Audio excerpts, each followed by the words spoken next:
جن کے والدین زندہ ہیں۔ پیارے کریم رسول صلی اللہ علیہ وسلم نے، ابو داؤد شریف میں حدیث ہے، نبی علیہ السلام نے فرمایا کہ جس نے اپنے باپ کی طرف، اپنی ماں کی طرف پیار والی، محبت والی نگاہ ڈالی، محبت سے جس نے دیکھا اپنے باپ کو، اللہ ایک حج یا عمرے کا ثواب عطا فرمائے گا۔ جس نے محبت کے ساتھ اپنے والدین کو دیکھا، اب جن لوگوں کے والد موجود ہیں، جن کا باپ گھر کے اندر موجود ہے، جن کو ایسا لگتا ہے کہ اس میں کچھ تلخی آ گئی، تو قرآن نے یہ کیوں کہا کہ جب ماں باپ بوڑھے ہو جائیں تو ان کے آگے اف نہ کرنا؟ اسی لیے کہا کہ جب یہ بوڑھے ہو جائیں گے ان کا مزاج تھوڑا تلخ ہو جائے گا، ان کا مزاج تھوڑا خراب ہو جائے گا، بڑھاپے کی وجہ سے ان کو پریشانی آ جائے گی، لیکن تم نہیں اف کرنا۔ اچھا، جب تک انسانوں کی بھی ایک فطرت ہے، جب تک نعمت اپنے ہاتھ میں ہو تو اس کی ہم قدر، جب تک نعمت ہاتھ میں ہو اس کی قدر نہیں کرتے، اور اگر نعمت ہاتھ سے چلی جائے تو جن لوگوں کے پاس یہ نعمت ہے، جن کے پاس یہ نعمت ہے، وہ نخرے کرتے پھرتے، نخرے کرتے ہیں کہ جی ہمیں تو ٹائم نہیں ہے۔ آج کل آپ بڑے گھروں میں چلے جاؤ، جتنے امیر لوگ ہیں، یا آج کل جتنے آپ مڈل کلاس لوگ ہو، جتنے بھی ہو، ایسے جاتے ہیں رات کو ماں باپ کے کمرے میں جیسے کسی بہت ملٹی اسپیشلٹی ہاسپٹل کا ڈاکٹر آیا ہو۔ جا کے دروازہ کھول کے کیا پوچھیں گے؟ ڈیڈی دوائی کھائی؟ ابو جی دوائی کھائی؟ باپ کہتا ہاں بیٹا کھائی۔ اچھا شوگر چیک کی؟ ہاں جی کر لی۔ بی پی چیک کیا؟ ہاں جی کر لیا۔ اچھا ٹھیک ہے پھر آپ آرام کیجئے، اللہ حافظ۔ یہ جو کام تو کر رہا ہے یہ تو ایک ڈاکٹر بھی اچھی طرح کر سکتا ہے۔ یہ جو آپ نے کام پکڑا لوگوں نے کہ باپ کے کمرے میں گئے، ماں کے کمرے میں رات کو گئے اور جا کر کہا کہ اچھا دوائی کھائی کہ نہیں کھائی، بلڈ پریشر چیک کیا کہ نہیں کیا، یہ تو ایک ڈاکٹر بھی اچھی طرح کر سکتا ہے۔ تمہارا کام کیا تھا کہ رات کو جا کے اپنے باپ کے پیر دباتے، اپنی ماں کے پاؤں دباتے، اس کے پاس وقت گزارتے، ان کا مشورہ مانتے۔ پیسوں کی دنیا محتاج نہیں ہے، ماں باپ کو تمہارے پیسے سے کچھ نہیں لینا۔ کون سے پیسے کی بات کر رہا ہے؟ کس پیسے کی بات کرتا ہے؟ جن کے ٹکڑوں پہ ساری زندگی پلا ہے تو ان کے سامنے پیسے کی بات کرتا ہے؟ جنہوں نے اپنا خون جگر پلا پلا کے تجھے بڑا کیا ان سے پیسے کی بات کرتا ہے؟ ان کو پیسوں کی ضرورت نہیں تھی، ان کو تیری محبت کی ضرورت تھی۔ یہ چاہتے تھے کہ رات کو میرا بیٹا آئے گا تو میرے پاس 1-2 گھنٹے بیٹھے گا، میرے ساتھ چند باتیں کرے گا، لیکن بیٹے کو تو فرصت ہی نہیں ہے۔ حضرت رومی رحمت اللہ علیہ نے ایک حکایت لکھی ہے، فرمایا ایک شخص کی شادی ہوئی، نوجوان بیوی نے کہا تیرا باپ سارا دن کھانستا ہے۔ یہ جو واقعہ ہے مولانا روم رحمت اللہ علیہ نے لکھا ہے۔ تو اپنے باپ کے کمرے میں گیا، کہنے لگا ابا جی تم بہت کھانستے ہو، میری بیوی کو پریشانی ہوتی، یہ کمبل لے لو اور باہر باڑے میں سو جایا کرو، وہاں تمہیں ٹھنڈ نہیں لگے گی اس کمبل کی وجہ سے۔ جب باپ اٹھنے لگا نا تو اس کا بیٹا آیا، مطلب پوتا آیا اس شخص کا، تو اس نے کمبل لے کے نا بیچ میں سے پھاڑ دیا۔ تو اس بندے نے اپنے بیٹے سے کہا کہ تم نے اپنے دادا کا کمبل کیوں پھاڑا؟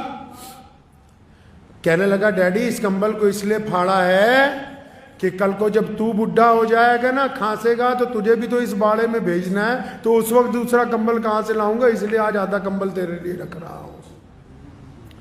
لکھ لو، نشان لگا لو ان لوگوں پہ جو ماں باپ کے نافرمان ہیں، وہ دنیا میں کامیاب نہیں ہو سکتے۔ اللہ تعالیٰ نے یہ پابندی لگائی نماز پڑھنے والوں کے لیے کہ اس سجدے سے پہلے ماں باپ کی رضامندی ضروری ہے۔ اگر یہ سجدہ باپ کی بغاوت کے ساتھ ادا کیا جا رہا ہے، جو شرعاً ناجائز ہو وہ بغاوت۔ اگر باپ کو گھر میں گالی دے کے آیا، تھپڑ مار کے آیا، باپ سے زیادتی کر کے آیا، بدماشی کر کے آیا، اور پھر آ کے مسجد میں کہا کہ میں تو متقی نمازی ہوں، یہ نمازیں منہ پر ماری جائیں گی۔ میرے کریم رسول کہیے صلی اللہ علیہ وسلم نے فرمایا اے بلال اگر تو تکبیر کہہ دیتا اور میری ماں زندہ ہوتی، فرمایا میری ماں حجرے میں سے مجھے آواز مارتی محمد، تو پھر میں نماز چھوڑ کے اپنی ماں کے پاس چلا جاتا۔ اللہ تعالیٰ نے وہ درجہ عطا فرمایا ہے، اس محبت کو اللہ نے وہ درجہ عطا فرمایا کہ جس کو باپ اللہ نے بنایا اس میں استقامت دی ہے، ہمت دی ہے۔ باپ کے بعد صرف ایک بندہ اور ملتا ہے جو صرف آپ کی کامیابی پر دل سے خوش ہوتا ہے۔ ایک تو باپ خوش ہوتا ہے دل کی گہرائیوں سے کہ میرا بیٹا میری جگہ پہنچ گیا، میرا بیٹا مجھ سے آگے پہنچ گیا، یا پھر دوسرا آپ کا استاد خوش ہوتا ہے، چاہے وہ استانی ہو یا استاد ہو۔ اگر کوئی بندہ ترقی کرتا ہے تو اس کو حسد نہیں ہوتا، وہ خوش ہوتا ہے کہ میرا پڑھایا ہوا بچہ جو ہے آج دنیا کے اندر کامیاب ہو گیا ہے۔ تو جو لوگ جن کو اللہ نے نعمت دی ہے نا، باپ جیسی نعمت جن کو ابھی اللہ نے دے رکھی ہے، ان کو قدر ہی نہیں۔ لوگ اکڑتے ہیں ماں باپ سے، بدتمیزیاں کرتے ہیں۔ امام غزالی رحمۃ اللہ علیہ نے لکھا ہے، فرمایا ایک دن رات کو نا میں تفسیر لکھ رہا تھا قرآن پاک کی، اور میرا چھوٹا بھائی جو ہے نا، ان کا جو چھوٹا بھائی تھا وہ بھی بہت اپنے دور کا پہنچا ہوا عالم تھا، لیکن بھائیوں میں کبھی اتنی زیادہ نہیں بنی۔ تو وہ جو چھوٹا بھائی ہے یہ ساری رات قرآن پاک کی تفسیر لکھتے رہے، وہ ساری رات اماں جی کے پاؤں دباتا رہا، ابو کے پاؤں دباتا رہا۔ تو اچانک ان کے دل میں خیال آیا، اپنے بھائی کو بلایا صبح فجر کی نماز میں، فرمایا وہ جو رات گزری ہے نا، میرے والا ثواب تو لے لے، اپنے والا مجھے دے دے۔ میرے والا میں ساری رات قرآن لکھتا رہا ہوں، یہ ثواب تم لے لو، اور اپنے والا مجھے دے دو۔ تو لیکن ان کے بھائی نے کہا کہ میاں دنیا کے لیے امام غزالی ہوگے، مجھے تو بیوقوف نہیں بنا سکتے۔ جو ماں باپ کے پاؤں دبانے میں اللہ نے عزت رکھی ہے، وہ تیری ساری رات عبادت کرنے میں بھی وہ لطف آنے والا ہے نہیں ہے۔ اللہ نے جو یہ نعمت عطا کی ہے، یہ جو اللہ نے باپ عطا کیا ہے، کئیوں کی سمجھ نہیں آئے گی کہ باپ ہوتا کیا ہے، لیکن جب خود بن جائیں گے باپ، جب خود اس دور سے گزریں گے، تب ان کو پتہ لگے گا باپ ہوتا کیا ہے، کر کیا سکتا ہے باپ، باپ اپنے بچوں کی تربیت کیسے کرتا ہے۔ میرے والد محترم شیخ اسلام مولانا حبیب الرحمن لدھیانوی رحمۃ اللہ علیہ کو میں نے دیکھا کہ روزانہ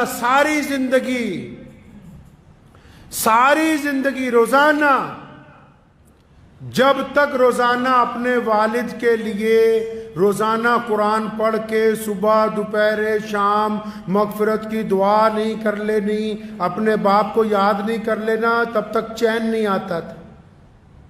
ایک بندہ جو اتنے بڑے مقام پر پہنچ گیا ہو، وہ اپنے باپ کو یاد کر رہا ہو، ہر بات میں اپنے والد کا ذکر، کیوں؟ کیونکہ بندہ جب جس مقام پر پہنچتا ہے، اگر ہم اپنے آپ کو دیکھیں گے، اپنی تاریخ کو دیکھیں گے، اگر میرے جیسا انسان بھی اپنی تاریخ کو دیکھے گا، ہم اگر پیچھے کو جائیں گے، چند سال اور پیچھے چلے جائیں گے، تو ہم تو کسی قابل بھی نہیں ہیں۔ اگر آج جس مقام پر پہنچے ہیں وہ تو باپ کی دعاؤں کی وجہ سے پہنچے۔ اگر کوئی آپ کو جان رہا ہے تو وہ اس لیے نہیں جان رہا کہ آپ عبد الرحمن ہو، خان صاحب ہو، فلاں میاں صاحب ہو، وہ آپ کے باپ کی وجہ سے آپ کو جان رہا ہے۔ یہ جو نعمت اللہ تبارک و تعالیٰ نے آپ کو عطا کر دی، جو اگر آپ اس کی نافرمانی کریں گے، امام غزالی رحمۃ اللہ علیہ نے لکھتا ہے اپنے مکتوبات میں کہ ماں باپ کے نافرمان کو دنیا میں سزا ملنی طے ہے۔ جو اپنے خاص کر لوگ باپ کی بڑی بدتمیزی کرتے ہیں، بے حرمتی کرتے ہیں، تو پیارے کریم رسول صلی اللہ علیہ وسلم نے فرمایا کہ ماں کے پیروں کے نیچے، اور جنت کہاں رکھی جی؟ ماں کے پیروں کے نیچے۔ جنت کہاں رکھی؟ اور بولو جنت کہاں رکھی؟ ماں کے پیروں کے نیچے، جنت ماں کے پیروں کے نیچے، سارا سرمایہ ماں کے پیروں کے نیچے، اور قربان جاؤں محمد الرسول اللہ صلی اللہ علیہ وسلم پر، ایک لفظ میں ہی ساری بات مکمل کر دی۔ فرمایا جنت ماں کے قدموں کے تلے ہے، لیکن باپ جنت کا دروازہ ہے، اب تیری مرضی ہے اسے کھول کے رکھ، تیری مرضی ہے اس کو بند کر دے۔ تو باپ جنت کا دروازہ ہے۔ جن کو اللہ نے یہ نعمت دی ہے وہ اس کی قدر کریں گے۔ اگر ماں باپ کے لیے 4 لوگوں کے لیے کہا نا کہ ان کی دعا رد نہیں ہو سکتی، ان 4 میں دوسرے نمبر پہ کون ہے؟ نبی علیہ السلام نے فرمایا کہ جب کوئی باپ اور جب کوئی ماں اپنی اولاد کے لیے ہاتھ اٹھاتا ہے، بھائی جب کوئی ماں باپ اپنی اولاد کے لیے ہاتھ اٹھاتے ہیں تو اللہ ان کو خالی نہیں لوٹاتے ان ہاتھوں کو۔ تو جن لوگوں نے ماں باپ کی ناقدری کی ہے وہ جتنا مرضی زور لگاتے رہے۔ بہت سارے لوگ نا کامیابی کا نسخہ پوچھنا چاہتے ہیں۔ اکثر لوگ ذکر کرتے ہیں کہ ہم نے بڑا آدمی بننا ہے، ہماری زندگی کا تجربہ تو بس اتنا ہی کہتا ہے۔ زندگی کا تجربہ یہ کہتا ہے آپ اپنے باپ کو بادشاہ بنا کے رکھیں، دنیا کی کوئی طاقت آپ کو شہزادہ بننے سے روک نہیں سکتی ہے۔ اگر باپ کو بادشاہ نہیں بنایا، اگر آپ کا رویہ آپ کے باپ کے ساتھ آپ کی طرف سے ملازموں والا نہیں، قرآن نے کہا یہ دونوں کندھے جھکا کے، ورنہ قرآن نے تو کہا، نبی علیہ السلام نے کہا طواف جب کرو تو ایسے کندھے اٹھا کے کہ دشمن یہ نہ سمجھے کہ تم کمزور ہو۔ لیکن جب ماں باپ کی بات آئی تو فرمایا یہ دونوں کندھے جھکا کے اپنے ماں باپ کے سامنے بڑی عاجزی کے ساتھ، بڑی انکساری کے ساتھ ان کے ساتھ پیش آؤ، کیونکہ یہ ایک ایسی دولت ہے جس دن آپ کے ہاتھ سے چلی جائے گی آپ یاد کرو گے آپ کو ملے گی نہیں، ڈھونڈو گے ہی نہیں، بستی بستی ملنے کے نہیں نایاب ہیں، تلاش کرتے پھرو گے۔ کچھ باتیں ایسی ہوتی ہیں جو ایک بیٹا صرف اپنے باپ سے کر سکتا ہے، دل کی تختی پہ لکھ کے لے جائیے۔ کچھ باتیں ایسی ہوتی ہیں جو ایک بیٹا صرف اپنے باپ سے کر سکتا ہے، جو ایک بیٹی صرف اپنی ماں سے کر سکتی ہے، اور یہ بیٹا اور بیٹی اس وقت تک شہزادے شہزادی ہیں جب تک ان کے ماں باپ حیات ہیں، اور اگر یہ نہیں ہوں گے، یہ تمہیں خام خیالی میں ڈالتے ہیں دنیا والے کہ ماں باپ کو اولڈ ہوم پہ ڈالاؤ۔ جن کے ماں باپ اولڈ ہوم میں زندگی گزارتے ہیں ان سے بدقسمت بچے دنیا میں کوئی دوسرے نہیں ہیں، ان سے زیادہ بدقسمت بچے نہیں ہو سکتے دوسرے کوئی، جنہوں نے اپنے ماں باپ کو یتیم خانے کے اندر ڈال دیا ہو، ان سے زیادہ بدقسمت کون ہو سکتا ہے؟ تو ان ماں باپ کے تو روزانہ اگر پیر دبائے جائیں، ماں باپ کی خدمت کی جائے، ماں باپ کے چہرے کو بار بار دیکھ لیا جائے۔ بہت سارے لوگ ایسے جن کو ابھی یہ بات سمجھ نہیں آئے گی، لیکن اگر ادھر باپ کی جان نکلی ادھر سارا کچھ سمجھ آ جائے گا تمہیں 1 منٹ میں کیا ہو گیا یہ۔ کئی یہ سمجھتے ہیں کہ نہیں ہمارے باپ کو عقل نہیں ہے، جس نے تمہیں پال پوس کے اتنا بڑا کر دیا اس کو اللہ نے تم سے کئی سو گنا زیادہ عقل دی ہے۔ ٹھیک ہے وہ اسکول میں نہیں پڑھا، ٹھیک ہے اس کو عربی نہیں آتی، ٹھیک ہے اس کو انگریزی بولنی نہیں آتی، مان لو اس کو حساب کرنا نہیں آتا، لیکن آنکھوں کی جو اندر ارادے ہیں، چہرے کے جو خد و خال ہیں، انسان کا جو مزاج ہے، آپ کی طبیعت کس وقت کیا چاہتی ہے، یہ ایک باپ سے زیادہ دنیا میں کوئی نہیں سمجھ سکتا۔ یہ بچہ بھوک کے لیے تڑپ کے آیا کہ پیسے مانگنے آیا، کہیں گھومنے کی اجازت مانگنے آیا کہ کسی سے نکاح کی اجازت لینے کے لیے آیا ہے، یہ غصے میں آیا ہے کہ محبت میں آیا ہے۔ تمہاری چال کو، تمہاری ڈھال کو اگر کوئی سمجھ سکتا ہے پہلی نگاہ کے اندر تو وہ صرف آپ کا باپ ہے، اس کے علاوہ یہ صفت ہے ہی کسی کے اندر نہیں۔ تو جن کو اللہ نے یہ نعمت دے رکھی ہے میرے بھائی، اللہ کو اللہ نے جن حضرات کو یہ نعمت دی ہے کہ چاہے ماں باپ 80 سال کے ہو جائیں، 90 سال کے ہو جائیں، چاہے ماں باپ 100 سال کے ہو جائیں. میں نے اپنی دادی محترمہ رحمت اللہ علیہ کا ایک واقعہ مجھے یاد آتا ہے. میرے والد، اللہ نے ان کو بڑی عزت عطا فرمائی، پوری دنیا میں جاتے تھے، ہزاروں لوگ ساتھ ہوتے تھے. تو میں نے اپنی دادی کو دیکھا آخری عمر میں کہ جب والد صاحب رحمت اللہ علیہ گھر سے نکلتے تھے تو انہوں نے بلا کے کہنا کہ بیٹا حبیب ایسا ہے، سامان رکھا ہے؟ جی ہاں رکھا ہے. فلاں چیز بیگ میں رکھی ہے؟ فلاں دوائی رکھی ہے. تو خود بذات خود بستر پہ ہونے کے باوجود، تو ایک دن میں بذات خود ذہن میں سوچتا رہا کہ یہ جس بندے کو ہماری دادی نصیحت کرتی ہے، اس کے ساتھ تو 50 لوگ چل رہے ہیں، اتنے خادم ہیں، ہر جگہ آگے پیچھے گاڑیوں کا ریل پیل ہے. یہ پھر ذہن نے یہ کہا کہ آپ یہ نہ دیکھیں کہ یہ نصیحت ہے، یہ ایک بہت بوڑھی ماں کے دل میں اپنی اولاد کے لیے محبت کا جذبہ ہے، جو ہمیشہ جوان رہتا ہے، بڈھا نہیں ہوتا ہے. جو ماں باپ کی محبت ہوتی ہے نا جی، میاں بیوی کی محبت اولاد کے بعد آتی، بھائیوں کی محبت کاروبار کے بٹوارے کے بعد آتی، یار دوستوں کی محبت تعلیم کے بعد آتی. کائنات میں اگر کوئی محبت جو روح کا رشتہ، جو خون کا رشتہ، جو ہڈیوں کا رشتہ، جو جسم کے ساتھ اگر کوئی جڑا ہوا رشتہ ہے، جو دن بدن عروج پر جاتا ہے دور ہونے کے باوجود، وہ صرف باپ کا، ماں کا رشتہ، اس کے علاوہ کوئی اور رشتہ ہے ہی نہیں ہے. تو میری ان سب نوجوانوں سے گزارش ہے، ان سب بھائیوں سے، بہنوں سے، بیٹیوں سے جن کے ماں باپ زندہ ہیں، اپنے ماں باپ کی قدر کر لو. یہ نعمت دوبارہ بازار میں نہیں ملنی، یہ والی نعمت نہیں ملنی. باقی سب کچھ مل جائے گا، تمہیں یار مل جائیں گے، دوست مل جائے گا، اولاد اور آ جائے گی. کون سی نعمت نہیں ملنی بھائی؟ ماں اور باپ والی نعمت نہیں ملنی. اور باپ کی صفت میں ایک اور تاریخی بات بتاتا چلوں آپ کو. آج آپ نے اکثر دنیا میں دیکھا ہوگا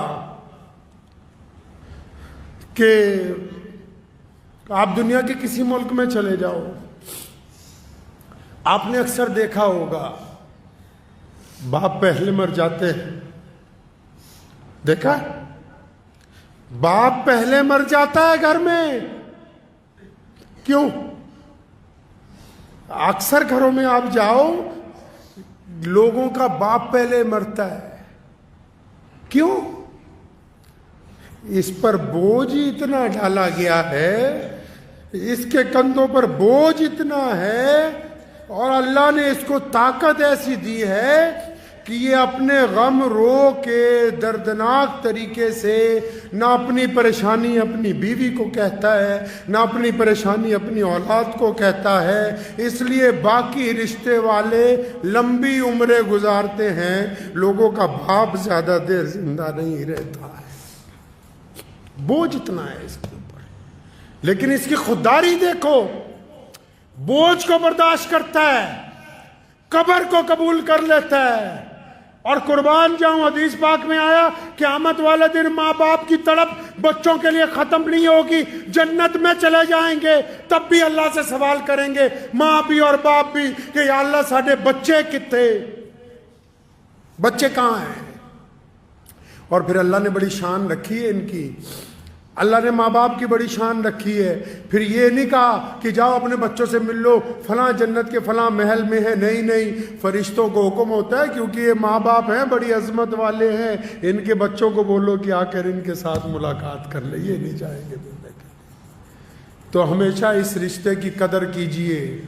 اگر باپ میں کچھ تلخی ہے، مزاج میں گرمی ہے، تو اپنی محبت کی طاقت سے اس کو تبدیل کیجئے، اپنے گھر کو خوشگوار بنائیے. اور یاد رکھو، بس کسی پیر بابے کے پاس جاؤ کوئی بات نہیں، لیکن اپنے باپ کے پیر پکڑ لو، اپنی ماں کے پیر پکڑ لو، اپنے باپ سے روز دعا کروا لیا کرو، اپنی ماں سے روز دعا کروا لیا کرو، جن کے ماں باپ نہیں ہیں ان کی مغفرت کی روز دعائیں مانگ لیا کرو، اور جس بندے کے ماں باپ اس کے لیے روز دعا کرتے ہو، دنیا کا بڑے سے بڑا بادشاہ بھی اگر اس سے ساتھ ٹکرائے گا تو وہ زمین پر گر جائے گا۔ ماں باپ کی دعا کے آگے دنیا کی کوئی طاقت ٹک نہیں سکتی۔